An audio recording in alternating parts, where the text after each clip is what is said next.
Ассаламу алейкум, урматтуу туугандар, кыргыз элим. Мен Россиядан кайрылып отурам.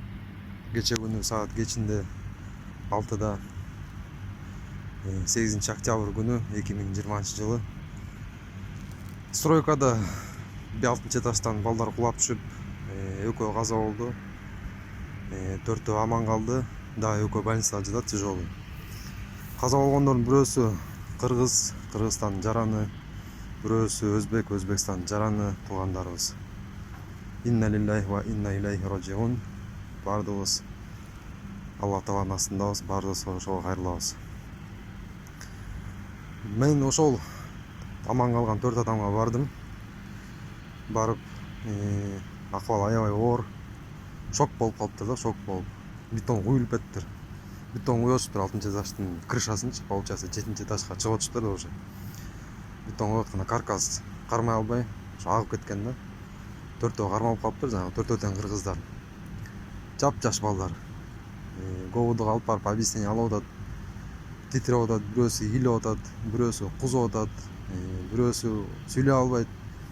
Бирөөсүнүн көзүнө бетон кирип кетиптир. Анысы ыйлап аябай стресс болуп калыштыр да. Анан бар болуп эмне дерин билбейм. Эми Кудай сактады деп атам, Кудай сактады. Анан таң калган айттым, эми Кыргызстан оңолот. Кыргызстан мындай бир оңолот. Намо Садыр Жапаров келди. Оңолот десем, үчөө тең башын көтөрүп ии дейт. 4-үнчүсү улуу байке экен. Алла макул үчөө тең ии дейт, Жасканды билбейт. Окуганды билбеген жап-жаш балдар. Россияда иштеп жүрүшөт да. Стройкада. Жас. С моих слов написано верно деп жас десем жаза албайт. Ошол Россияда стройкада иштеп жүргөн баланын үмүтү бар. Крышада бетон коюп аткан баланын үмүтү бар. Үмүт бар биздечи. Садыр байке, мен сизге кайрылам. Алып кеткиле, бизди сүйрөп кеткиле. Башчы керек бизге.